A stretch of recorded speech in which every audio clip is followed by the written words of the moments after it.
Material handling में rigging और lifting आता है। रिगिंग उसको बोला जाता है जिसको किसी भी मटेरियल को बांधने को रिगिंग बोला जाता है। चाहे रस्सी द्वारा बांधा जाता है, वायर रोप द्वारा बांधा जाता है और चेन द्वारा बांधा जाता है रिगिंग। और इसके बाद हो गया लिफ्टिंग हो गया किसी भी इक्विपमेंट द्वारा या मैनुअली भी उठाया जाता है। इक्विपमेंट द्वारा उठाने को लिफ्टिंग बोला जाता है। जैसे फराना हो गया, हाइड्रा हो गया, विंच मशीन हो गया, चेन पुल्ली ब्लॉक हो गया, स्क्रू जग सिस्टम हो गया, ये सब तरह तरह का आता है। क्रेन हो गया, ये हो गया लिफ्टिंग इक्विपमेंट। ये हो गया लिफ्टिंग टूल्स, हो गया रिगिंग इक्विपमेंट में आ गया। जैसे सीलिंग हो गया, डिसाइकल हो गया, बो सीलिंग हो गया, हुक हो गया, ये सब हो गया। उसमें खतरा क्या सब है? सबसे पहले किसी भी काम को करने के लिए आदमी की जरूरत होती है। आदमी अपना खतरा हर वक्त लेकर के चलता है। जहां एक्टिविटी होता है उसके मुताबिक खतरा होता है। तो आदमी का खतरा क्या सब है?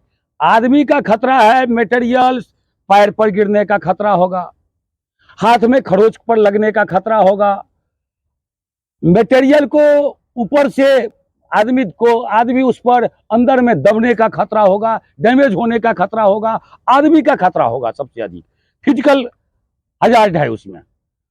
उसके लिए क्या क्या करना पड़ेगा? आदमी को बचने के लिए अगर खरोंच लगेगा तो पीपीई आइटम मस्ट।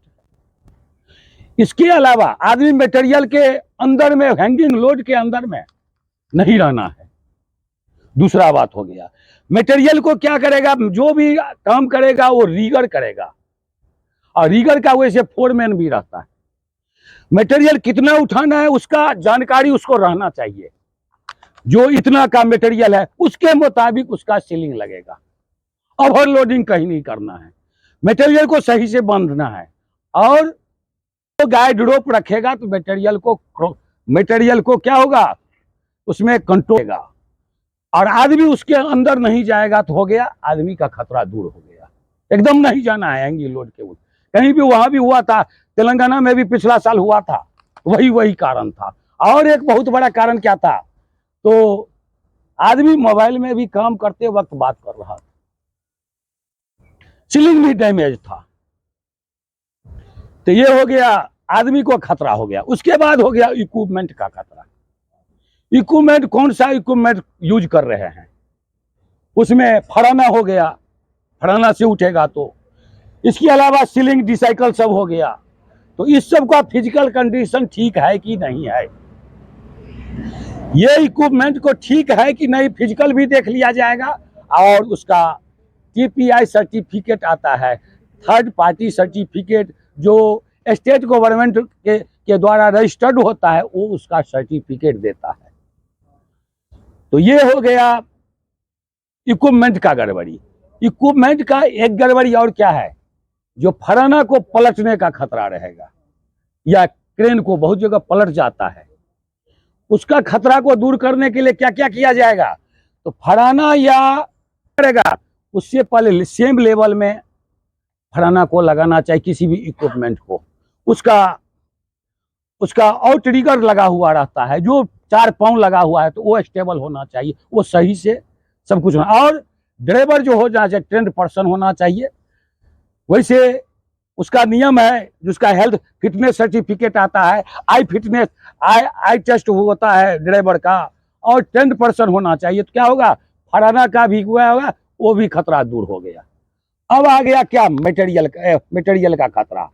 कौन मटेरियल यूज कर रहे हैं? मटेरियल चाहे वुडन मटेरियल हो या स्टील मटेरियल हो, मटेरियल से आदमी को चोट लगने का खतरा रहेगा। तो मटेरियल को सही तरीका से बांधने का जरूरी है। इसमें आता है इन्वायरमेंटल हजार्ड आता है, उसमें नॉइज पोल्यूशन के अलावा 6 डायरेक्शन ऑफ हजार्ड देखा जाता है। वैसे हम लोगों के मुताबिक जो कंस्ट्रक्शन लाइन में नहीं है, 4 ही दिशा देखा जाता है, उत्तर, दक्षिण, पूरब और पश्चिम। और ये कंस्ट्रक्शन लाइन में है 2 दिशा और बढ़ जाता है। क्या? एक ऊपर हो गया और एक नीचे हो गया। उसमें जहां काम करने वाला जगह है उसका 6 दिशा का खतरा देखा जाता है। अगर ऊपर में है तो गिरने का खतरा रहेगा तो फॉल प्रोटेक्शन लगाएगा, लाइफलाइन लगाएगा, प्लेटफॉर्म बनाएगा, आने जाने का रास्ता बनाएगा। अगर सेम लेवल पर रहेगा फिर भी slip trip fall of person, slip trip fall हो जाता है, आदमी को फिसल कर गिरने का खतरा है। तो उसमें क्या किया जाएगा, तो हाउस कीपिंग जो मटेरियल इधर उधर फेंका है उसको सही तरीके से रख देगा और सेम साइज रास्ता सही तरीका से बना देगा।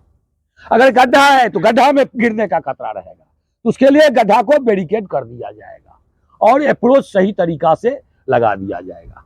तो ये लास्ट में जगह का खतरा हो गया। तो अब लगभग 4 खतरा, किसी यहाँ बिजली उत्पादन होता है, कहीं स्टील उत्पादन होता है, लेकिन हर एक जगह सब चीज का उत्पादन होता है उसका, लेकिन आदमी का उत्पादन कहीं नहीं होता है। होता है कहीं?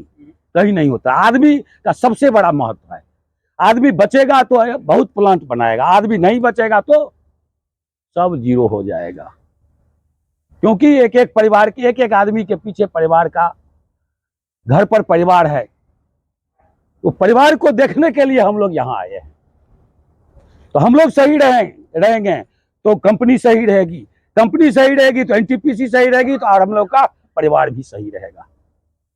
हम लोग नहीं आए, गड़बड़ होगा तो पूरा सिस्टम ही खराब हो जाता है। तो सिस्टम को भी खराब करना नहीं है, हम लोगों को भी बचना है और सब कुछ सेफली काम करना है। ठीक है, थैंक यू। अच्छा